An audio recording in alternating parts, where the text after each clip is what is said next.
Go ahead. Great, thank you, and welcome everyone. As mentioned, my name is Lindsay Turquette. I am the manager of the National Clinical Content Team here at TELUS Health, and I'm really looking forward to speaking with Dr. Zaglinski today.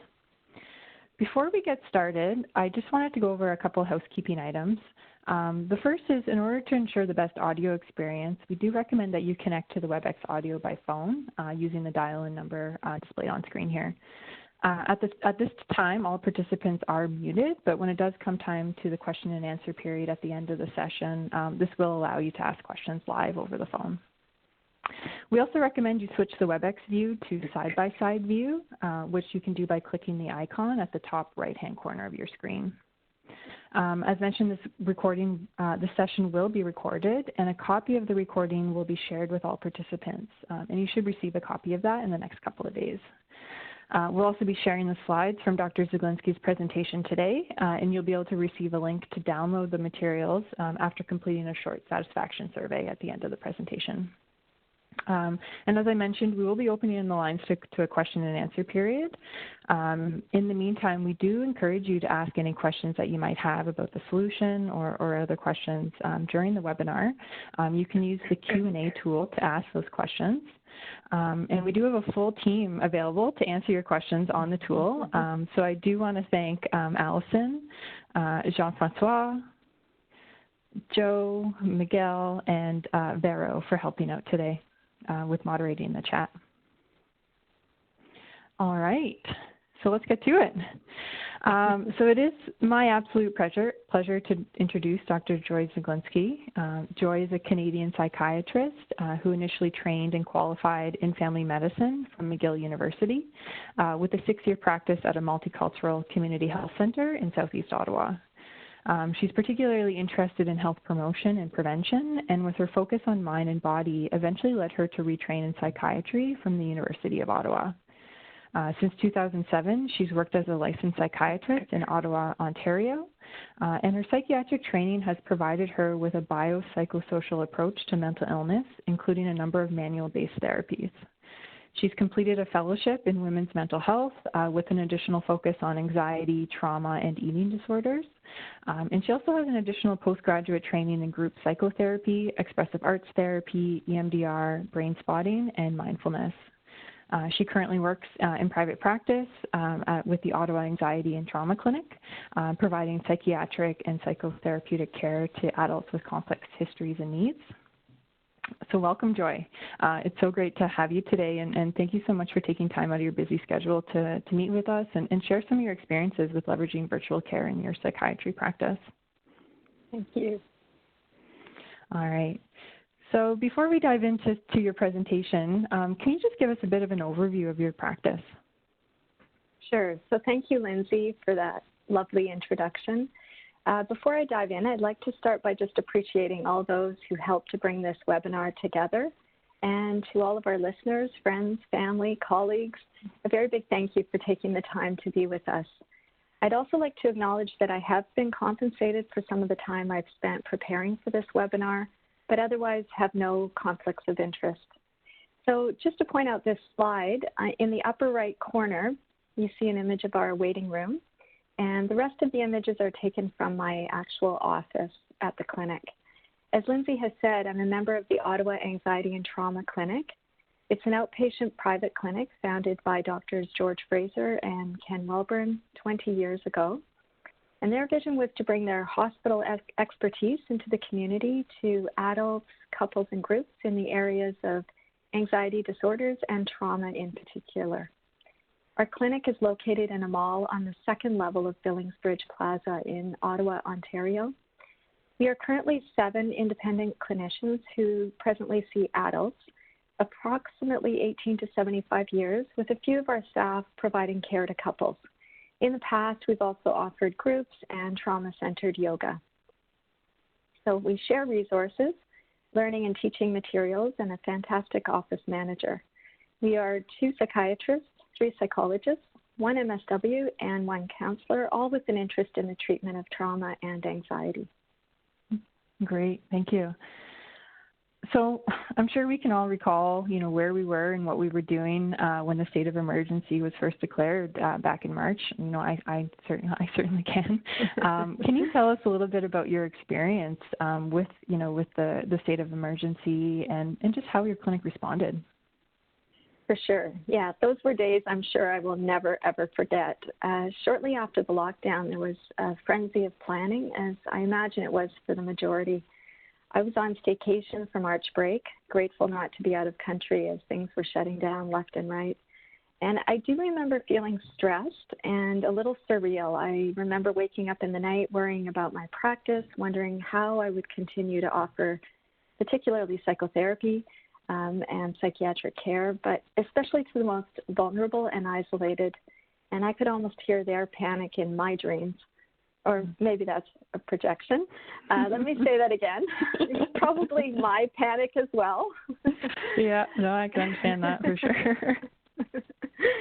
So with the Ontario government providing billing codes, and most importantly, the permission to practice virtually, along with the freedom to choose our approach, the restrictions loosened literally overnight. So what was that like for you? Well, I think this quote says it very well by Dr. Brené Brown. In part it sucked. So embracing the suck of new, normalizing and naming discomfort, learning how to stay standing in the midst of feeling unsure and uncertain. That's the foundation of courage. And personally, I felt that exact paradox that is, I think, this whole COVID situation. I was relieved and overwhelmed. I was panicky and energized. But overall, I felt courageous and very mobilized with the possibility of providing care in old ways, but perhaps in new, innovative ways and settings. And to start with, our team launched virtual meetings overnight, something we had never done before. So to compare notes, plan for the closure, and provide therapy to ourselves. I also reached out to family through virtual platforms to test things out. And luckily, our office manager could give some tech direction to our team for additional choices. He spent hours reaching out and reassuring patients that their appointments were still available, with a choice to visit by phone or, depending on their comfort level, a variety of video options such as DocsyMe, FaceTime, Messenger, Zoom, you have it. And though we were an essential service, we knew the mall was heading towards lockdown, potentially in a few days. So 2 days back from my holidays, I was working virtually from the clinic, but heard that by midnight that night, the mall would be closed. And so as I left, the parking lot felt apocalyptic, and there was only my car in this huge lot. I'd never seen that. That must have been such a crazy and surreal experience for you. It was very strange. I left with my computer, my plants, and, literally wondered where the world had gone. It just felt like one of those zombie movies. But I was very grateful in the midst of that existential gasp. I think I did actually gasp. Not to have, in addition, heavy boxes to lug for my charts. So it took a day or two to set up remote access in my home office, while the entire family staked out rooms for studying or working. And to quote a good friend, though socially distanced, we felt socially crowded. And yet, like most everyone, 6 months in, we've adjusted. I will say, when my charts reappeared remotely after a learning curve on my part and remote support, I think I screamed. And I probably terrified the technician. But all the usual all the usual charting cues were there. That's awesome. And I'm sure that must have helped bring, some sense of normalcy to you as well in that situation. For sure. It was great. And, weirdly wonderful to see my office on the screen and in my home. And from that moment on, I knew I would be okay. The requests for appointments continued as usual, and my practice launched seamlessly from my bedroom without missing a beat. In the midst of July alone, our clinic received 86 new requests for services. Wow, yeah, that's significant. Okay. So you mentioned, immediately after the lockdown, you were looking at a couple of different options for conducting visits by video. I was wondering, can you share with us some of the things that you considered when selecting a virtual care tool? Sure. I will admit I'm a technophobe, so I needed a tool for both myself and my patients that worked easily and reliably. And initially, I opted to give patients the choice of virtual care tools, explaining the limits to privacy, particularly with social media platforms, and obtaining their verbal consent. But as the months settled in, I discovered a virtual platform newly integrated with the EMR. And I felt reassured by the simplicity of the training and the program itself. It literally, I think it took me 15 minutes, of training. Oh, wow, that's great. So can you just give us an example by what you mean by, the simplicity of it? Yes. So I really wanted a one-stop shop, and an integrated solution made sense. So, for example, my admin will set up the appointment as usual in my EMR calendar. So that's my charting system. And then with an added click, he adds the virtual visit, and the system is then activated so that it sends out a message to the patient. And the visit can be initiated from any device, which is handy. For the patients, I wanted a super, super easy experience with minimal training or setup and tech support if they needed it. Mm-hmm. Yeah, that makes sense. And I'm sure, having access to that dedicated patient support line, helps not only for the patient in terms of being able to troubleshoot some of their issues, but certainly also from a provider perspective, kind of minimizes that need for you to kind of play that troubleshooting role. Right. That's great. So I'm just curious, did you encounter any tech issues yourself when doing this initial setup? Well, yes. So on day one of the EMR video launch, my computer crashed. Oh, no. Yeah. That's horrible timing. What did you do?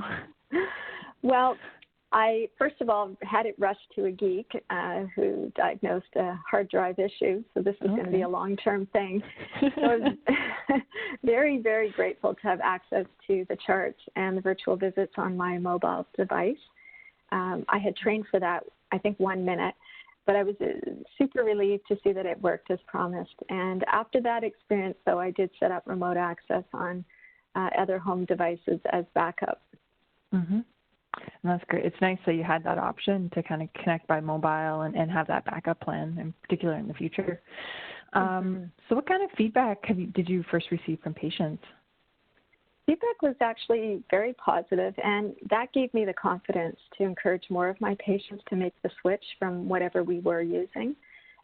They also benefited by the extra reassurance that the video is encrypted, that it's confidential, and I also appreciated the privacy that is built into the system where my personal email or cell phone isn't being shared. Mm-hmm. Yeah, that makes sense. And yeah, certainly having a tool that's encrypted and PHIPAA compliant definitely is important for sure. Okay, so you mentioned, at the start you were offering, different options for patients, in leveraging both a mix of phone and video visits. Can you tell us, from your experience, what you felt were some of the benefits of conducting a visit by video rather than by phone?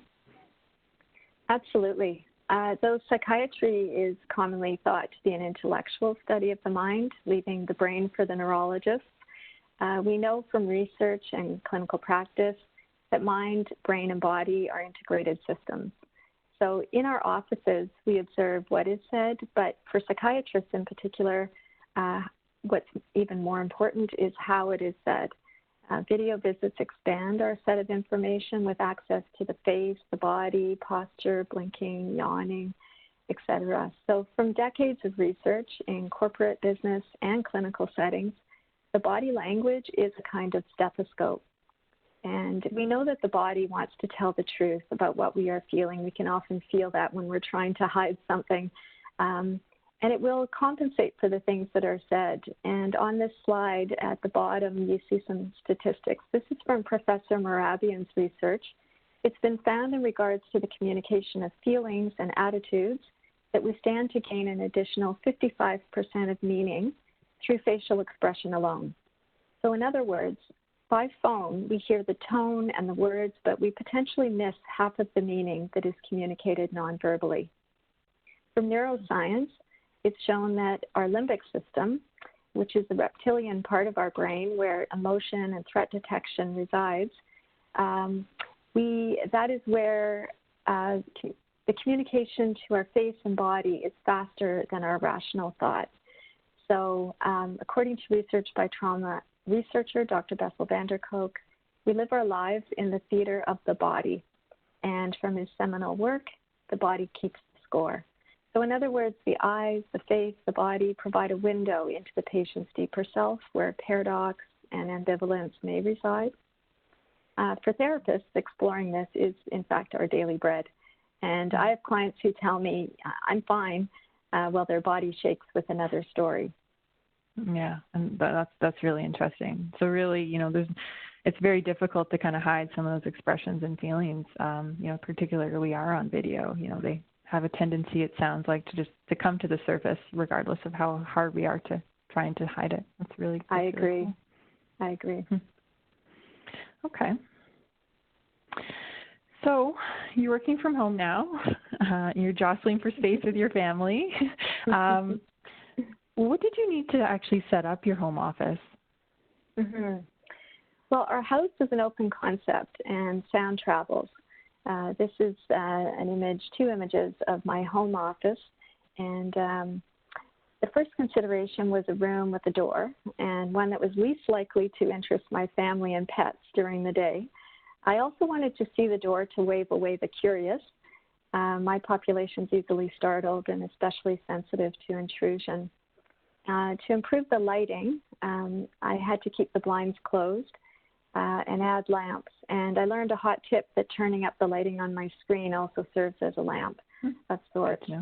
I also had to make sure every single light in my bedroom was turned on. So, so that helped. And I also bought a small loop lamp that clips to my desk, and it has the added benefit of a mobile device holder that can be adjusted and kind of moved around where I need it. I had to wire my computer to the Ethernet for better connection. I had to warn my family that during working hours they were not allowed to game and live stream with Netflix. I also needed a comfy seating arrangement, water at hand, and just really mindful awareness of my body posture, since according to research, patients can sense our tension. And certainly I could. And I say this because I was more concerned for my patients' comfort than my own. And again, do as I say, not as I do. And I'm guessing I'm not alone in this crowd. Yeah, I would guess not. And I'm sure all of us kind of just sat up a little straighter and paid attention to our posture just now. So thanks for calling that out.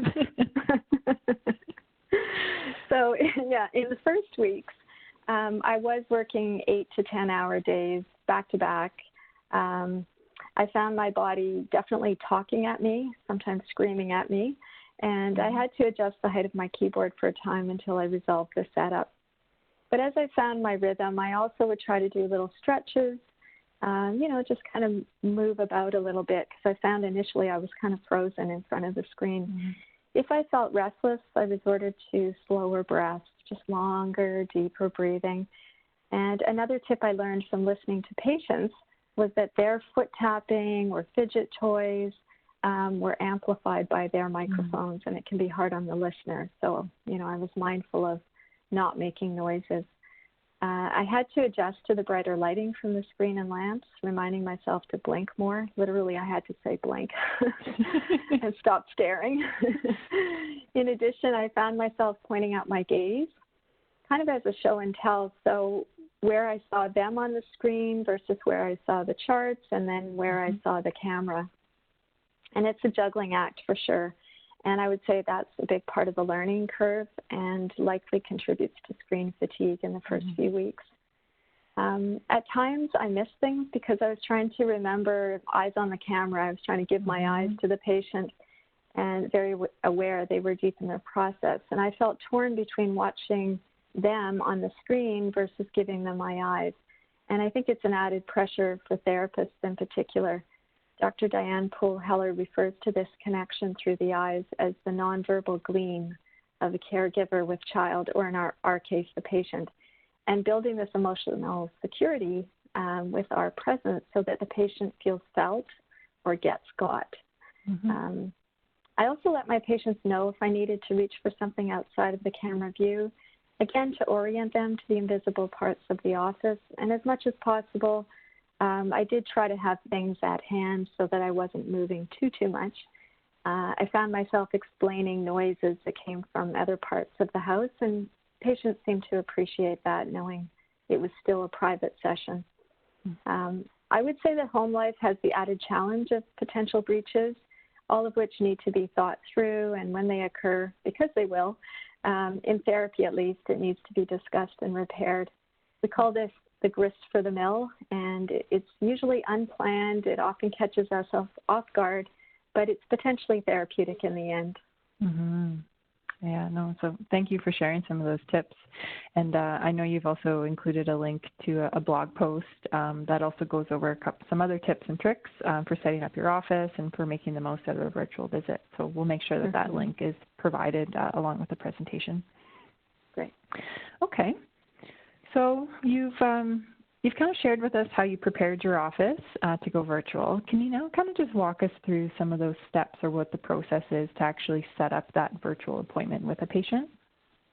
Sure. So this first slide that will appear shows an appointment as it's created in the EMR calendar as a normal appointment, and then with this additional click that's circled in gray. So simple right click, and then the system does the rest to notify the patient with an email. For admin, it's as simple as, you know, their usual setup. The only addition is this little click. That's great.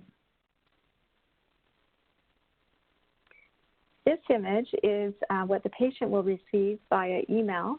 And again, it's very clean, it's very simple. So they click the purple box to test their equipment in advance. And then on the day of the appointment, they click green for go. And it just brings them directly into the virtual platform.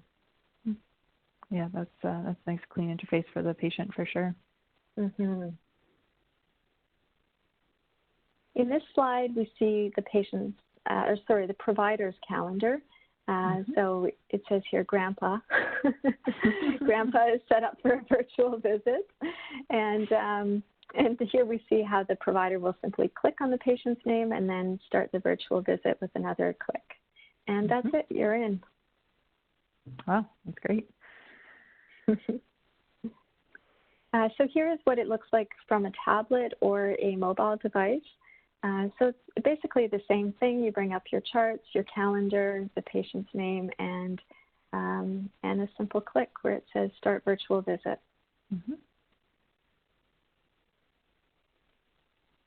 So this slide shows what both the provider and the patient will see when they have launched the visit.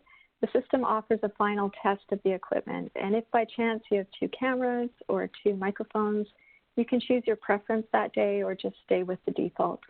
And also provides a good opportunity to do final hair checks, hair and makeup. That's great.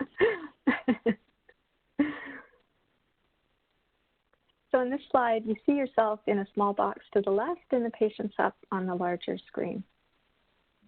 Yeah, that looks nice. And I think we'll see an animation of how it looks and how simple and quick.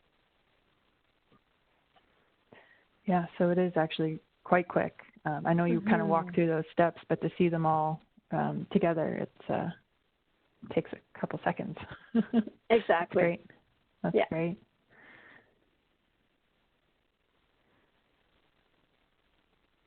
So in this next slide, this shows how I work from a large desktop, which is my preference.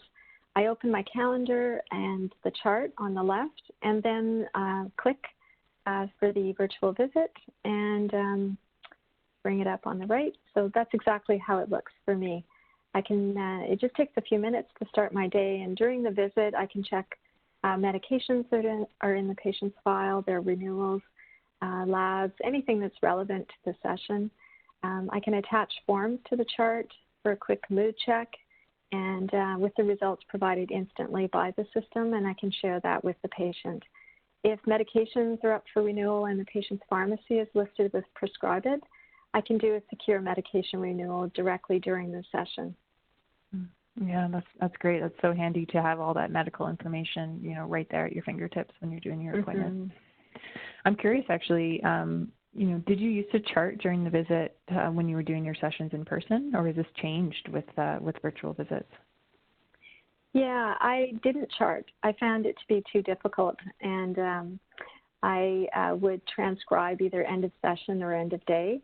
But I found that sitting directly at my computer with the patient in front of me, I trained myself to be able to chart, and now I do it directly into the system, and it's definitely a time saver. That's great, and that's a nice added bonus for sure. Okay.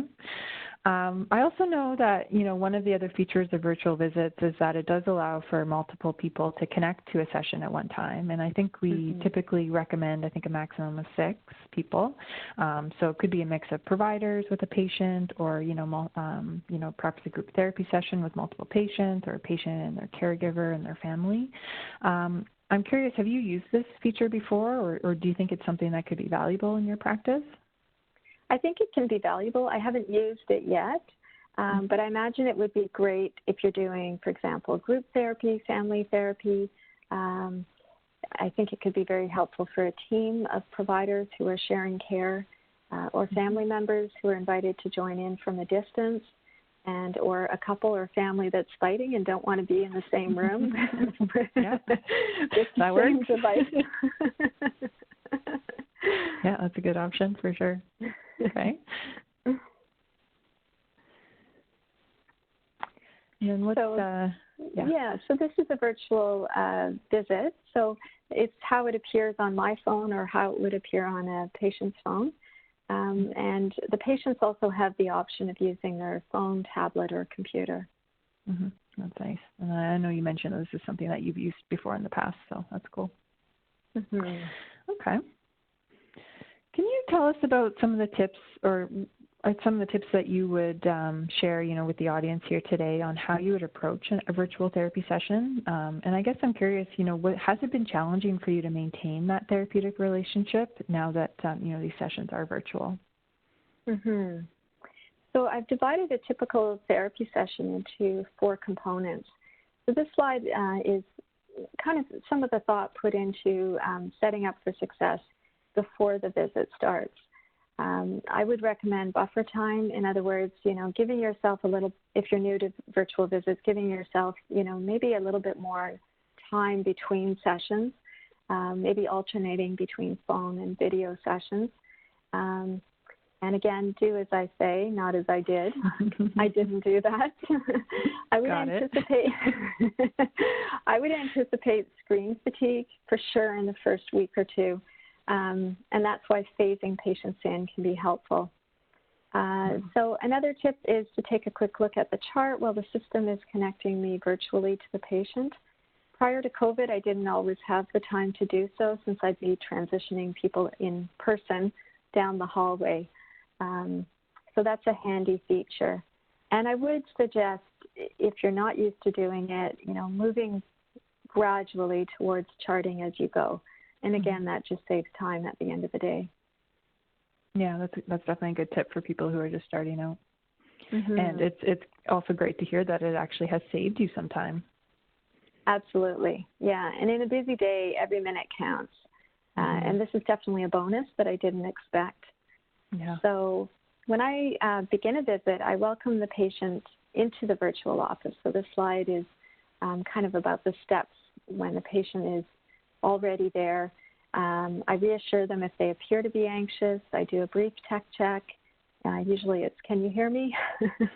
And we take a moment to giggle, and then I answer questions about the process before we begin, particularly if it's their first time.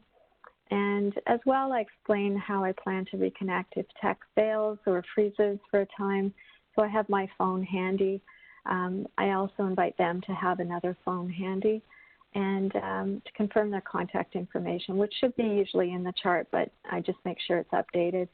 I might also wish to know if they have a support person nearby, either in the home or in their area, if safety is an issue. And I let them know I may be taking notes if they hear some clicking. and then try to employ presencing techniques to help settle them into the work of the therapy. Mm-hmm. Have you found that patients are more nervous or anxious for a virtual visit over an in-person session? I would say in a new visit in person, people are very anxious in my population. But, you know, they settle in as they come to know the office. In the beginning, yes, their anxiety with the virtual visit was heightened. It was almost like they were back to being brand new. And also with everything that was going on during, you know, the lockdown, things changing every day, people were just like buzzing. So during the first visits, I heard a lot of expression around performance anxiety for their technology, for themselves. You know, some people burst into tears when it worked because they expected it wouldn't. So often I brought this to their attention and, you know, suggesting that let's take a breath together. And in the early days, I would say, let's congratulate ourselves for navigating this new experience. And we would clap or tap or hug ourselves. Tap on the back. Exactly. So it would break the ice and, you know, it would validate that this is a new thing. I also named and normalized the newness and the awkwardness that comes with early learning. I would point out Brené Brown's protocol for new learning. And in general, you know, that newness is always a little bit difficult, but it brings skills and growth. And to quote Dr. Carl Jung, a student of Freud's, what we resist persists.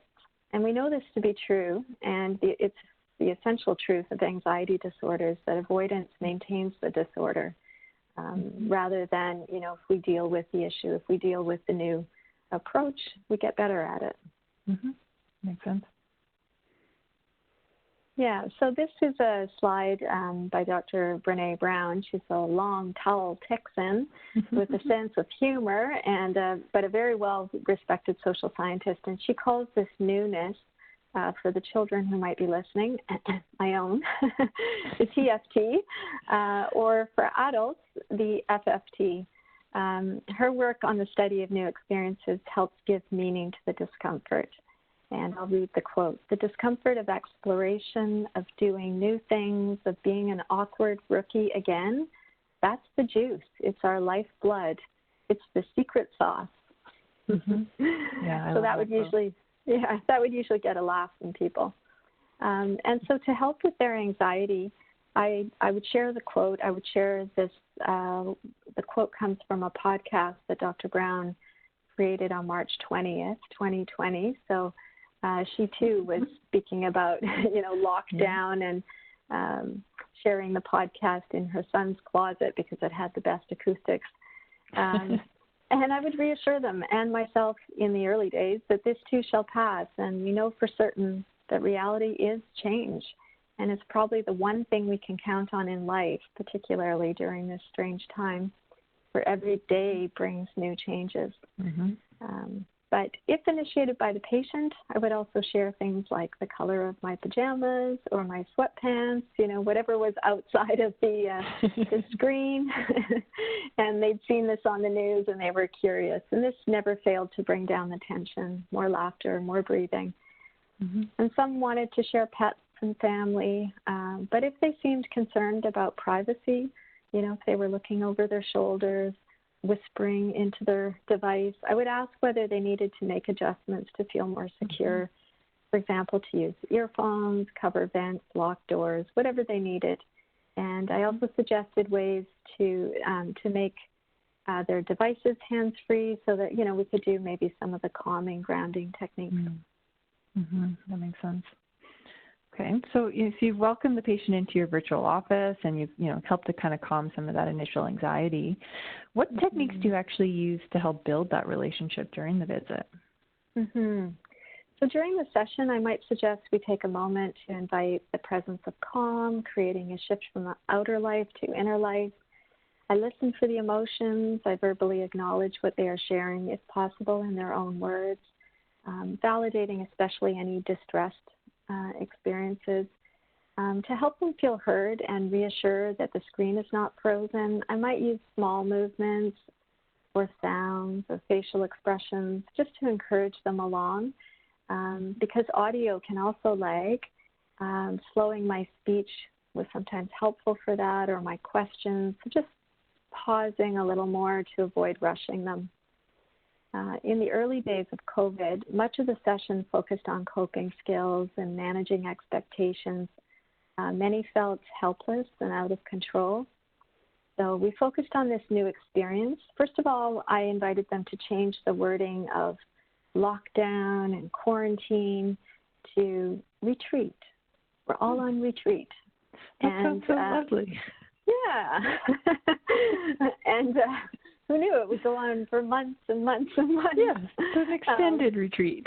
Exactly.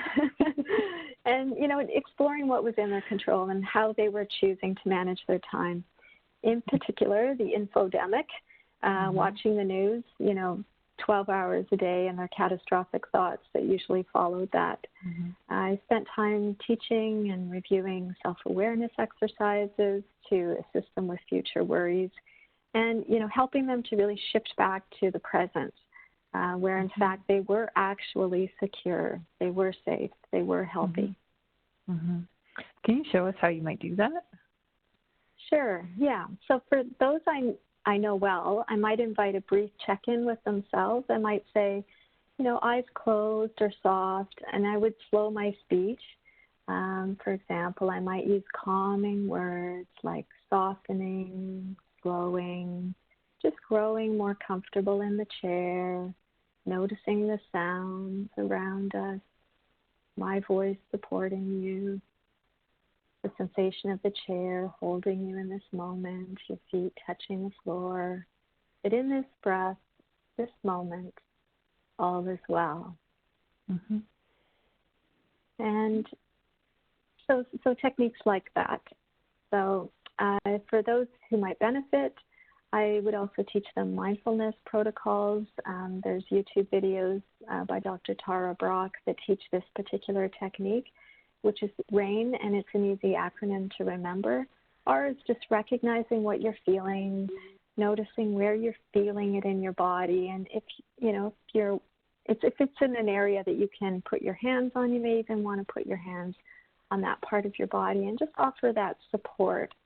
A is allow, or kind of radically accepting the emotions. My patients in particular try to get rid of emotions. So for them, this is difficult, and it's a work in progress. I is investigating, just being curious, notice that, just notice what's coming up. And N is self-nurturing with compassion. So affirmations, may I feel safe, may I feel secure, may I feel supported. So things like that they can do also outside of session. In this next slide, I would also offer techniques from DBT, such as the another easy acronym that's TIP, T-I-P-P. And these can calm the body and are easy to teach virtually. And you can easily find these on the internet. So for anxious patients, using cold water on their face stimulates the dive reflex, which lowers the heart rate. Usually they say 30 seconds of cold water. Breathing exercises, intense exercise also, it raises the heart rate, but then you get that nice relaxation effect. And other techniques like the eye heart reflex and progressive muscular relaxation. So in the next slide, these are links that people can click on when they have access to the slides.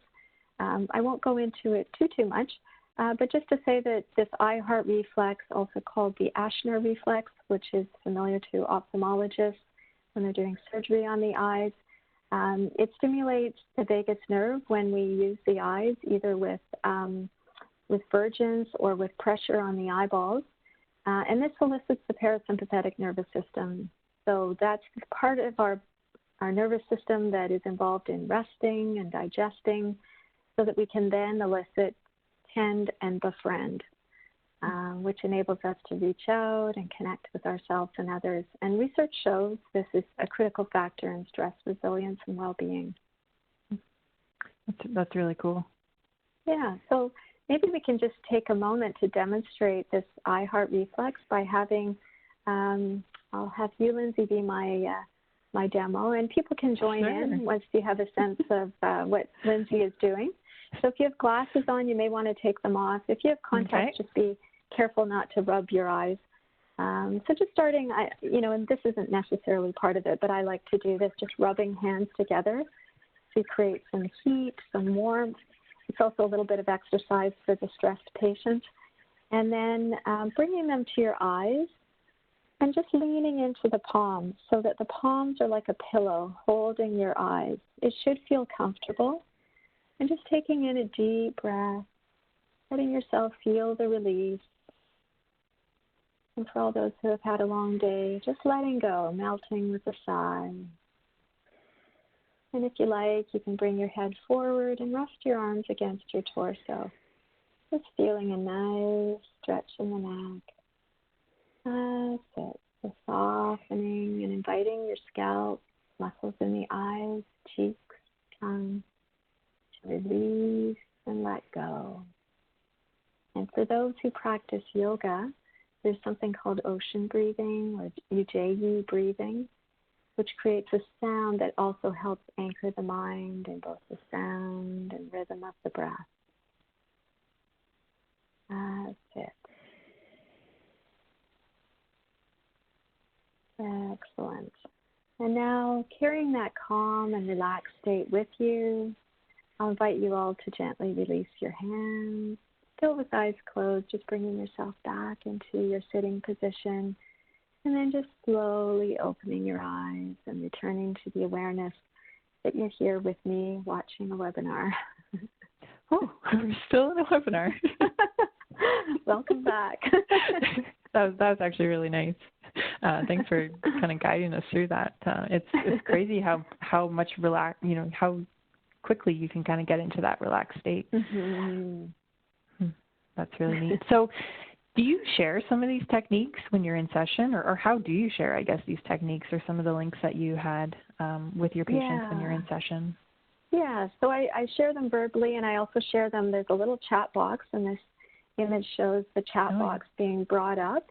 And so I'll click on the link and just drop it right into the chat box. And then if it's something we want to do together in session, I'll just have them open it up in their browser. And then we might watch a video together or look through a PDF or a poster together. Also on the left on this slide, you'll see a number of different therapeutic modalities that have been adapted for virtual visits, particularly for therapists, EMDR, different bilateral techniques and tools that are available online. So you can bring these up through the chat box and share them with the patient.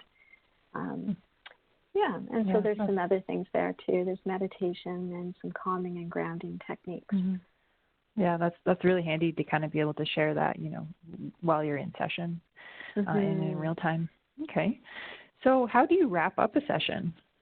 So if the session is wrapping up, for example, after a relaxation exercise, I'll gently guide them back to their body in the chair, kind of bringing them back from their feet all the way up to their eyes, reminding them of the date, their location, that they're hearing my voice, and that they're with me in session. And then if they seem to be having trouble returning, I might ask them to look around the room that they're in and name 3 familiar items.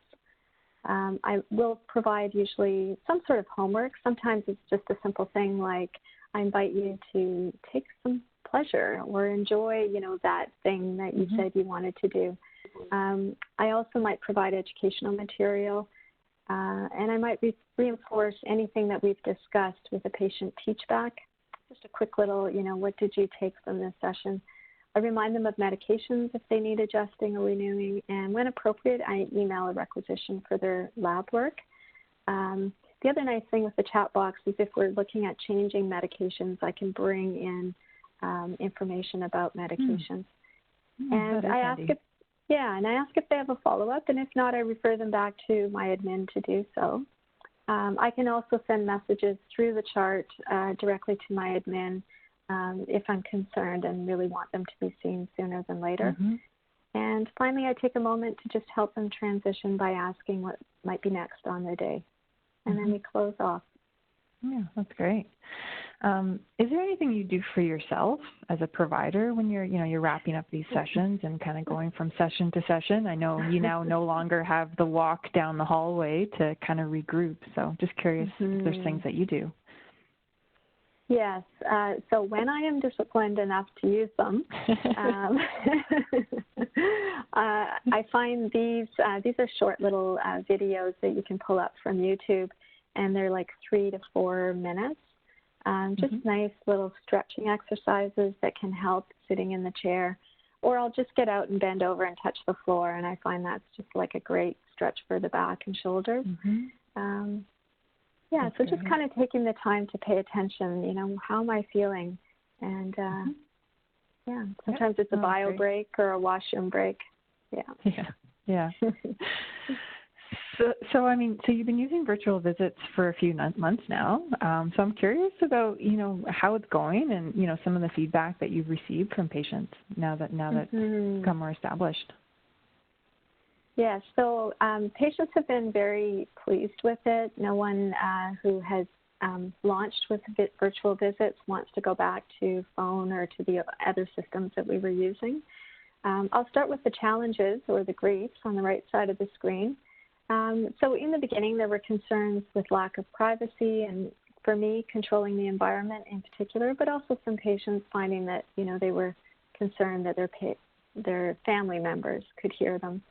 It was a learning curve for providers, for patients. I would say the biggest issue is poor internet connection. If, in my case, if my family is using a lot of bandwidth, or in their case, particularly those who live rurally. A challenge would be for a medical type of visit where it's just maybe good for a screening session, good to assess, but you may still need to see the patient in person.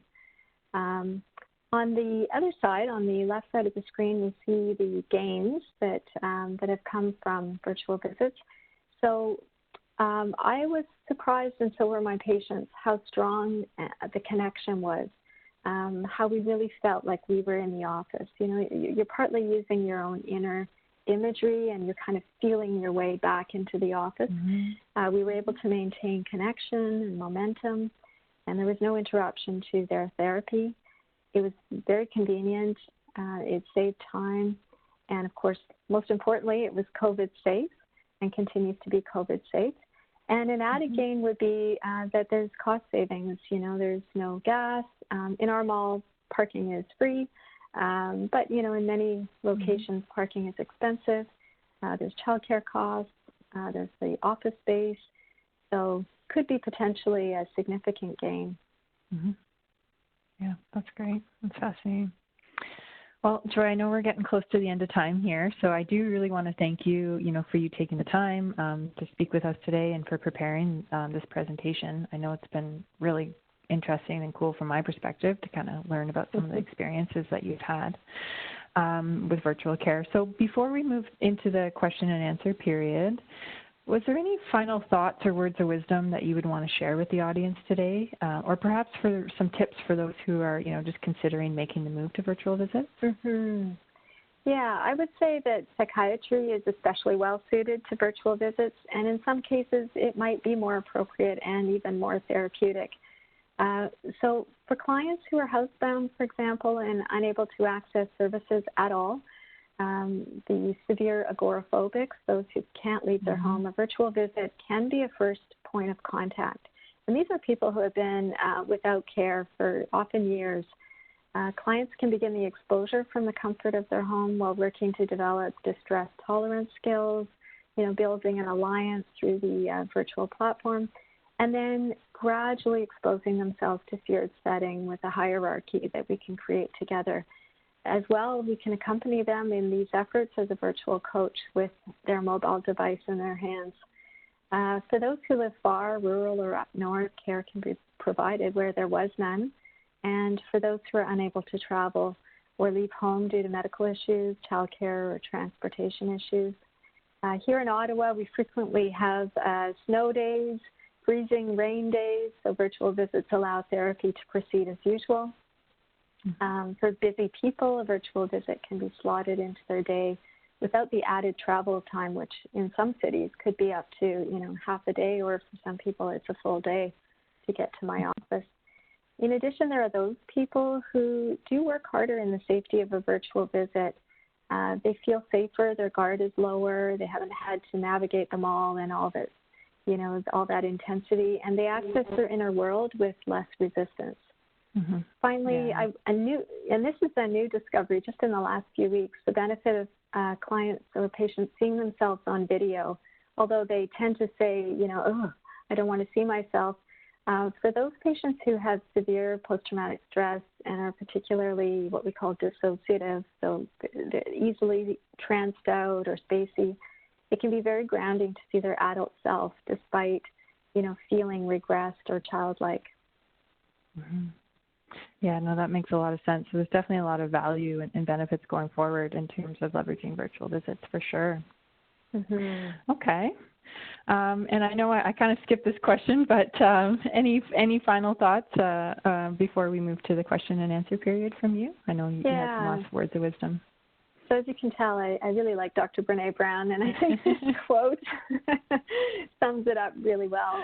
Knowing we have the strength to survive those moments and come out on the other side with new info, new habits, new skills, that's how we get braver with our lives and with our hearts. And so my hope is that virtual therapy is here to stay, or virtual visits, that patients and providers have wanted it. I've wanted it for years. And now there's a will and a way.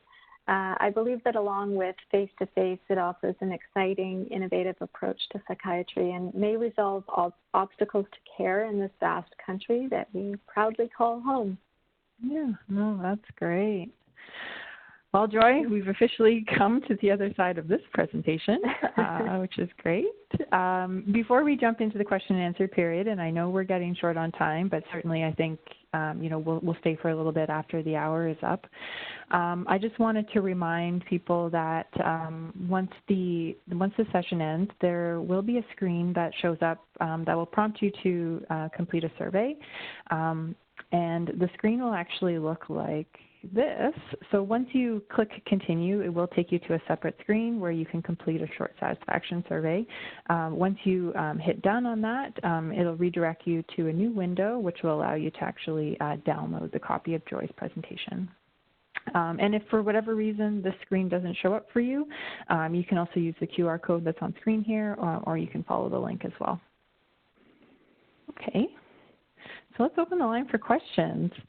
So perhaps, Carlos, I'll turn it over to you just to share with the group how people can ask questions over the phone.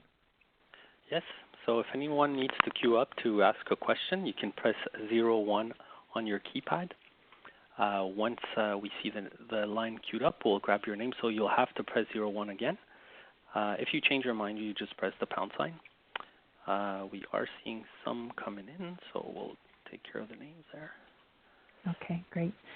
And maybe while we wait to queue up on the phone, Vero, have there been any questions that have come up through the chat?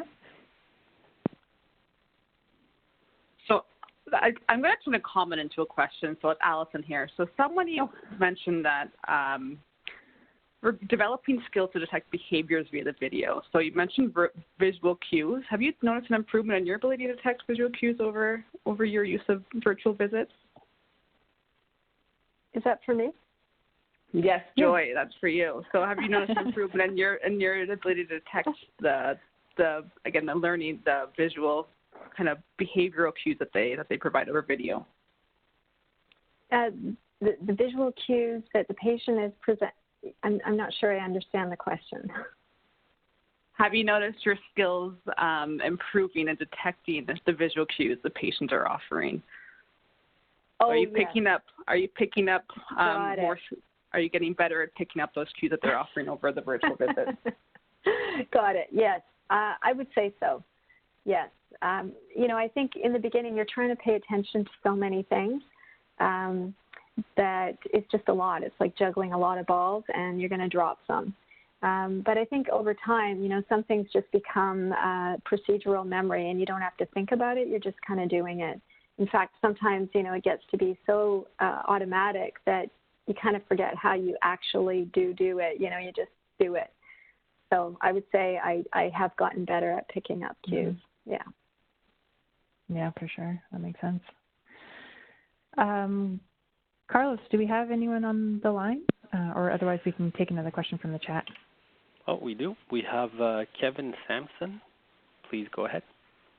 Hi, it's Dr. Kevin Sampson here. Thank you so much for this excellent presentation, and thank you so much to TELUS for making this product. It's just been a game changer.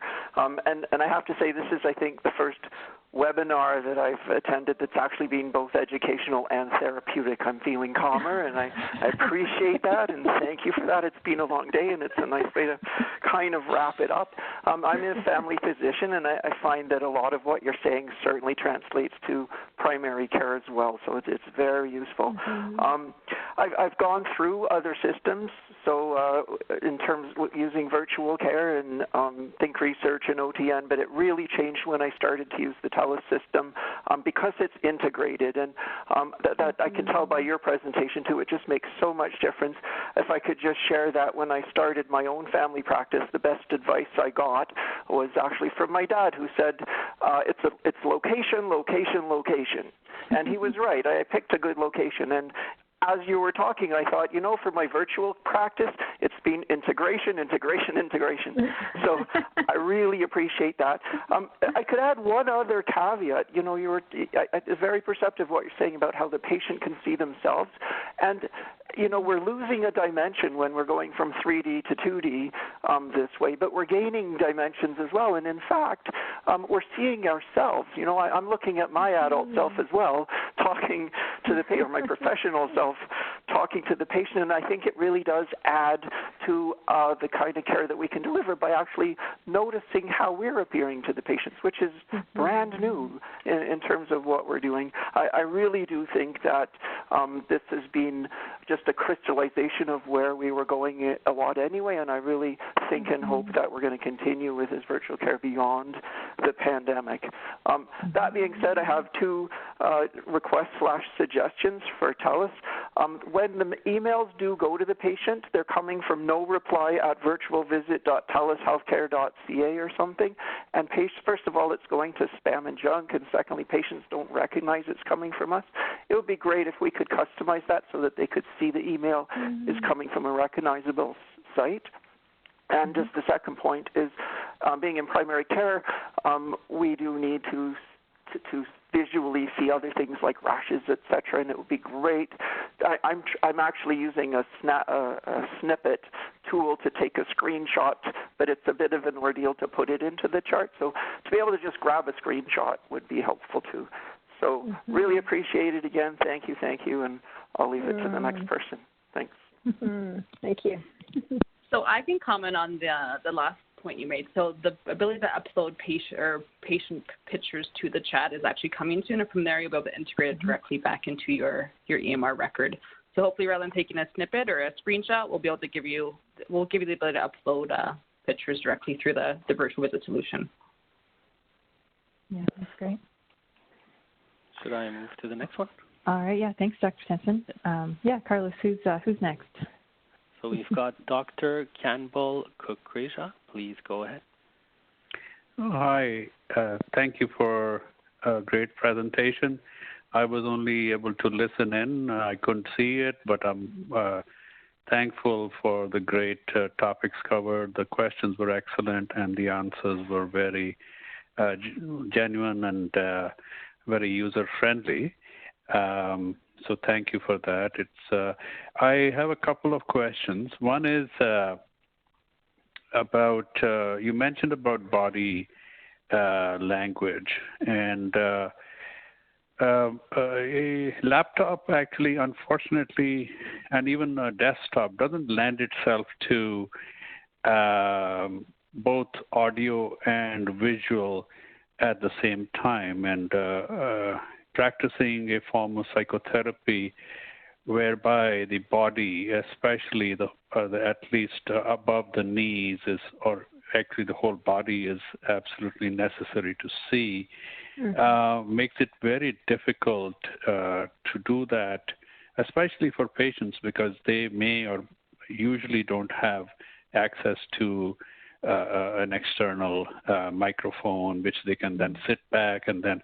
And the other thing is about the emotions. And of course, we know through movies that emotions can be presented in a way that that you feel something, but that's like production, right? And here there is no production.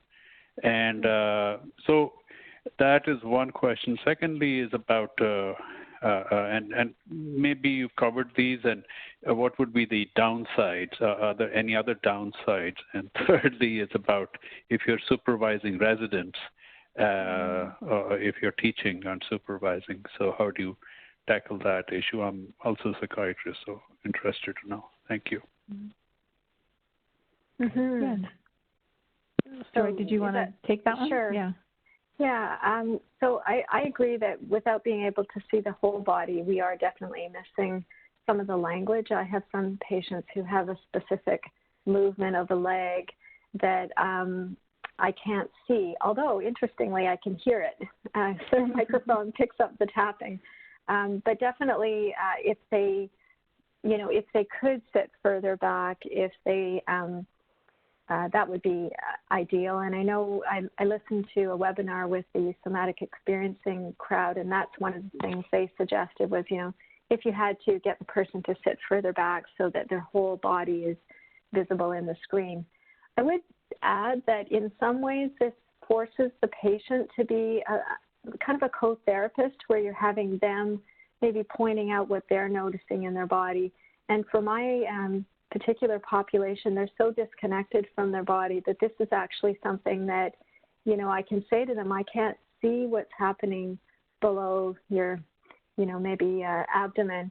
Can you tell me what you're noticing? So this can, perhaps be an additional, maybe a benefit that that we hadn't necessarily, used in the office as much. So I'm not quite sure what to suggest if the person can't move further back, but I might just try to really engage their co-therapist self to do the work with you. And I forget, I'm sorry, what the second question was. I think it had to do with residents and teaching, but I wasn't quite sure. Yeah. So how to teach residents by... Supervise residents also, yeah. Yeah. This might be a situation where you would share in the session, I suppose, could be one possibility, where 3 devices, the patient, the resident, and yourself in the background, obviously with the patient's permission. So that might be a possibility. The sessions are not recorded, so that isn't something, and that's for, PHIPAA reasons and security. So I think the best way that I would propose would be where I'm in the session with them observing. Yeah, and just to top up Joy's response there, is that I think you could share the link to that session with multiple people. So if you wanted to join as well as your resident, you both could be in that session with the patient. Sorry, just sitting in front of the screen for 8 hours and missing out on the human connection, even though it does sound exciting in the short term as a newfound hobby or a newfound maybe a game that we are playing. In the long run, it kind of we may be developing some difficulties, which maybe people who game a lot may actually be. So I'm just kind of wondering about that. Yeah. I mean, personally, I hope there will be a combination where we, as the provider, can decide what's best. If the patient takes an entire day to come to my office, then I might like to see them once in a while face-to-face, but this would allow them to have more sessions with less travel. But I agree that, there are things I can't do virtually. I do Santray, I do expressive arts in sessions that I'm told they are training expressive arts therapists to work virtually, but I think there is something about, doing those modalities in person that is just maybe loses something with the 2 dimensions. Mm-hmm. Appreciate that. Thank you so much. Great questions. Thank you. Mm-hmm. Carlos, do we have anyone else queued up on the phone? Yes, the next caller is Leo Lam. Please go ahead. Yes, thank you for wonderful presentations. My question is maybe to the vendor. I have a huge rural area and catchment area, and I do want to point out that not all my patients are tech scavvy, so a lot of time then they need to go through the OTN channel for the assistant in the studio. My question to the vendor actually is that do all your patients need an email in order for them to get notification and hook up to this virtual visit? If not, then will the ordinary text messages on a smartphone will be able to hook up to the virtual setting that you provide? Allison, do you want to take this question? Yeah, I can definitely take that one. So at this point, we do require an email address our email address to send a secure link to. We actually had over 1,000 of our users respond to a survey regarding the next kind of features they want to see implemented, and that was kind of one of the top 5. But we are aware that there might be a limitation for some patients who don't have access to email. In terms of the remote bandwidth, Joy, have you had any experience with internet issues with your patients? Have you encountered that at all? I would say all of my patients use email, so I don't think that's been an issue. I've had problems where people have had bandwidth issues, especially if they live outside of the urban center.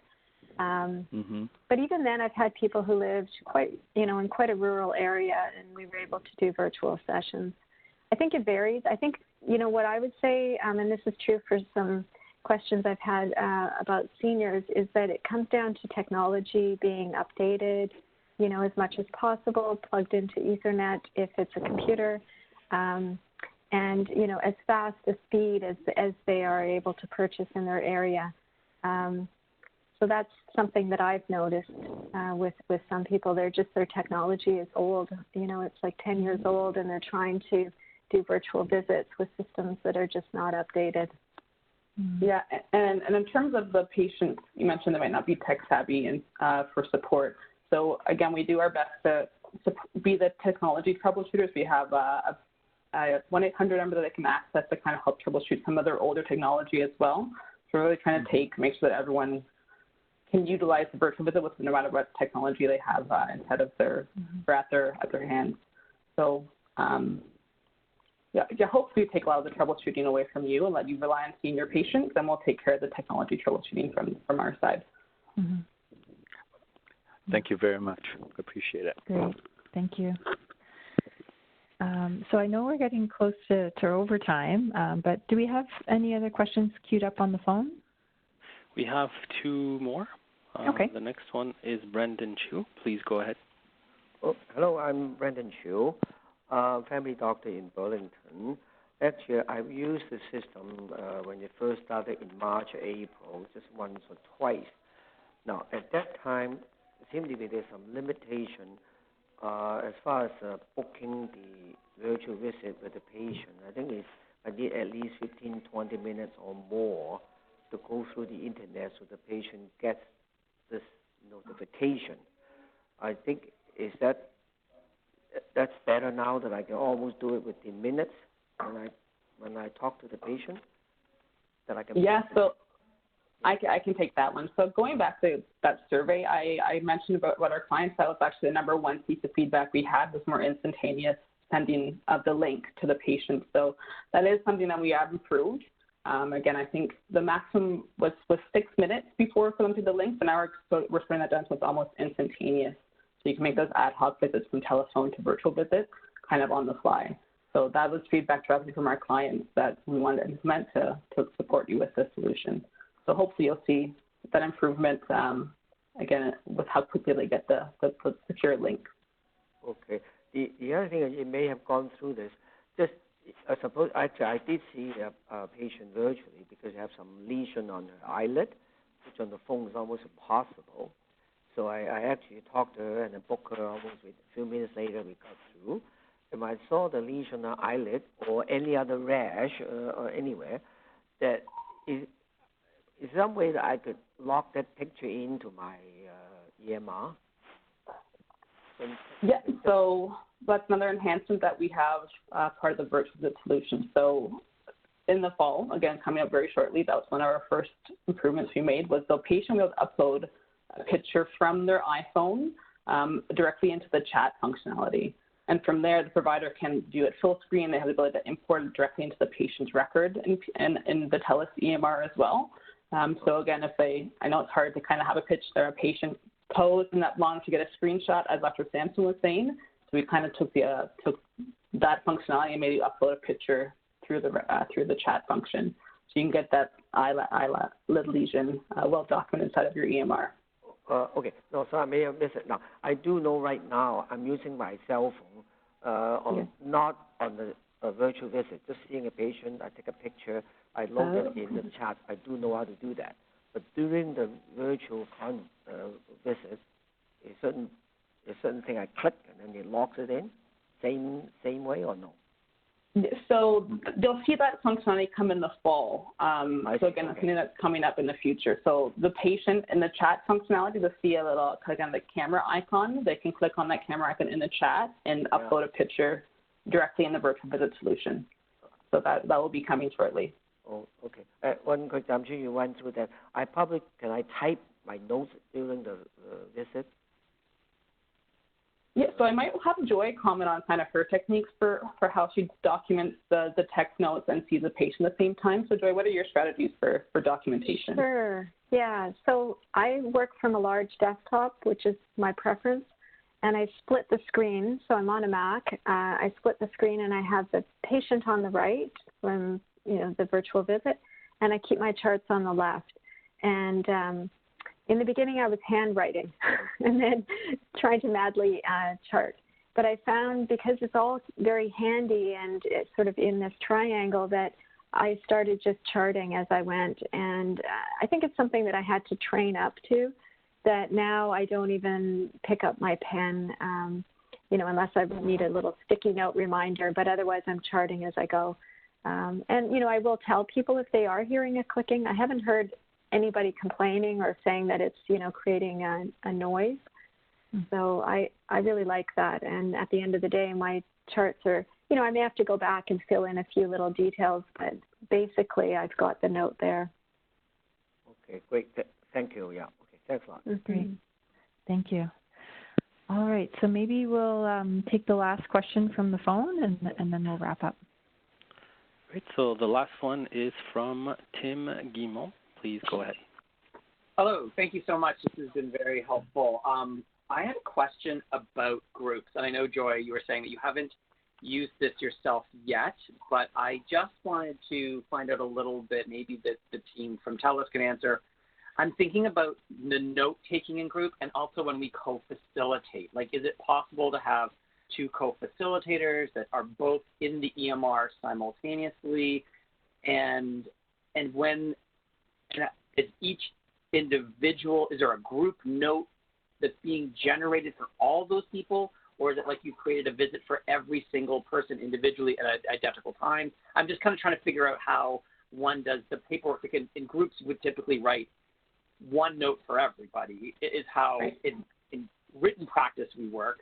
But often in EMRs, I've been forced into, if there's 8 people in the room, I've got 8 notes to write afterwards.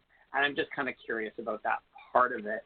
And then I have a follow-up question about a little different thing about paperwork. But if you could maybe start there. Yeah, so what I would suggest, I might need a follow-up discussion to figure out about the group program aspect, but there are some tools inside of the EMR that let you chart on multiple patients at one specific time. So some of the group therapy, you kind of have your session goals, your activities, your objectives, and then that will actually go to every participant's record automatically. So again, that might need a different follow-up. I'll connect with you afterwards to kind of walk you through that scenario. And in terms of the virtual visit solution, we do support multiple patient and multiple providers. So if there's a group therapy session, we could accommodate to that through the virtual visit, and then use the group program functionality within TELUS to get the encounters done. So again, I might need to follow up with a little bit more. That's kind of a more in-depth question, but I'll make sure that I connect with you after the webinar to kind of walk you through the group program module and how it might support that. Thank you so much. That would be lovely. And I think, yeah, if you had some demo of it, if there's an older webinar or something that I could see, that would be fabulous. Yeah, it's one of our, it's definitely a great feature because education and therapy, there's multiple groups kind of are being conducted across our clinics, so it's definitely a good tool to support those. Mm-hmm. Absolutely. And the other one, Joy, maybe this is something you use. Like, I do cognitive processing therapy. I also do dialectical behavioral therapy. I have a lot of forms that I fill in with the patient live, right? Like if we're doing cognitive processing therapy, we might be working through identifying, the distorted beliefs and their sources. But I would normally be doing that kind of like, so I'm just wondering how you worked around that right now, given I understand like the whiteboard feature isn't there yet, but like, how do you have those sorts of, use those sort of tools, and how have you managed around them? Yeah, so in a few cases I've, from the chart, brought down the custom forms in the data section and just insert, if I have that already in my custom form library, I'll import that into the file, just a click of a button. And then, for example, the PHQ-9, I might go through that with the patient and it will score it. If it was a tool that I didn't have in the already listed in the EMR, I might find it online. There's a lot of free tools, like Psychology Tools is one website that has a number of different free forms. So I might share that in the chat box. And then, it might be that the patient is filling it out or you're filling it out as you're going along with the patient. Also in terms of like assessments, you can purchase assessments online. So if it's a new patient and you want to do a very comprehensive, like a personality assessment, you can get these through third party where you pay per use. And the system will send the client the assessment forms, they'll fill it out, and then it goes back to you directly with an interpretation if you pay a little extra. Right. Okay, thank you. Yeah, great. Thank you. Great question. Okay, so I know we're very over time, so I appreciate everyone who stuck around and for those excellent questions. It's great to get that level of engagement, so thank you. And Joy, I definitely want to thank you for all the time that you've taken to prepare for this presentation and for being here with us today. I know I found it incredibly valuable, and thank you. Really enjoyed getting to know you as well. Wrap this again. That the survey that you received and continue and you'll be access and leave it, and then you will access to Joy's presentation. We will also be sharing a copy of the recording to everybody, and I think it takes a couple of days for it to be prepared, but you will see that in your inboxes as well. So thanks again for everyone who's attended and joined the session today and for asking questions. Really appreciate all your time, and I hope you all have a really great evening. So thank you. Thank you. Ladies and gentlemen, this concludes the Bringing Virtual Care to Your Practice webinar. Thank you very much for your time and participation, and have a nice day.